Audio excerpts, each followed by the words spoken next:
Manchester, recently named 2016's European City of Science, in recognition of its unique technological and social innovation.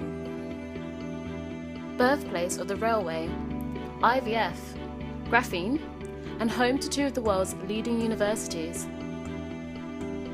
One of the many pioneering thinkers to have worked in this progressive city is Herschel Smith. Smith was a lecturer in organic chemistry at Manchester University in the late 1950s, tinkering with chemicals to create a new drug that would later change the lives of women across the world, the contraceptive pill. The idea was to use a pill to see if you could switch off fertility. And during this time, people were gradually discovering how the ovaries were controlled, what the hormones were that switched them on and switched them off, and why you would go through a monthly cycle.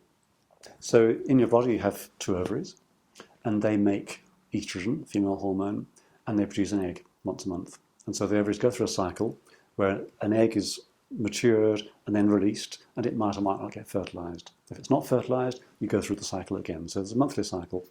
And that cycle is controlled by the pituitary gland. And the pituitary gland is a small gland at the base of the brain, behind the eyes.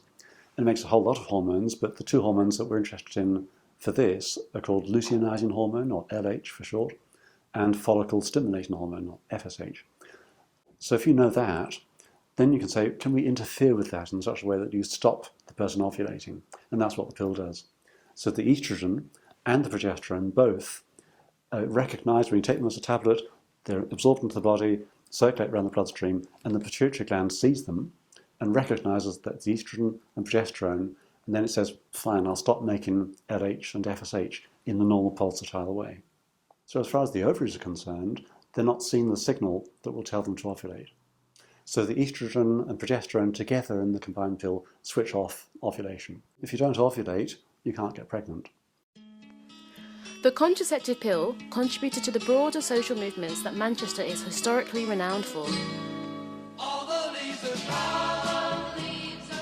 The pill comes along, and what it does is it makes it easier for people to enjoy that sexual liberation. Women who are not married, who begin using the pill by the late 1960s, are able to have sex outside of marriage without the fear of pregnancy. And that's, of course, very important. But for women who are inside marriage, it also frees up the sense of what engaging in intercourse is about.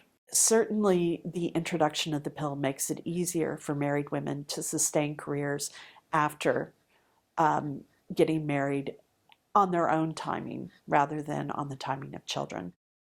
Not everyone was in favour of this new form of contraception. When the pill was introduced, there was some very general opposition in terms of people who just saw it as evidence of some sort of tampering with nature or a kind of modernity that they didn't approve of. But the more focused opposition came in the form of the Catholic Church, of course, which was opposed to methods of mechanical contraception. And the thing is that early on, whenever the pill was first introduced and when it was discussed as not just a mode of contraception, but of course a healthcare intervention, the Pope was willing to allow it on the argument that it was helpful for women who had menstrual disorders or who had other problems that were remedied by the use of the contraceptive pill. From tackling cancer to finding the energy solutions of the future, who knows how the city will continue to improve people's lives around the world.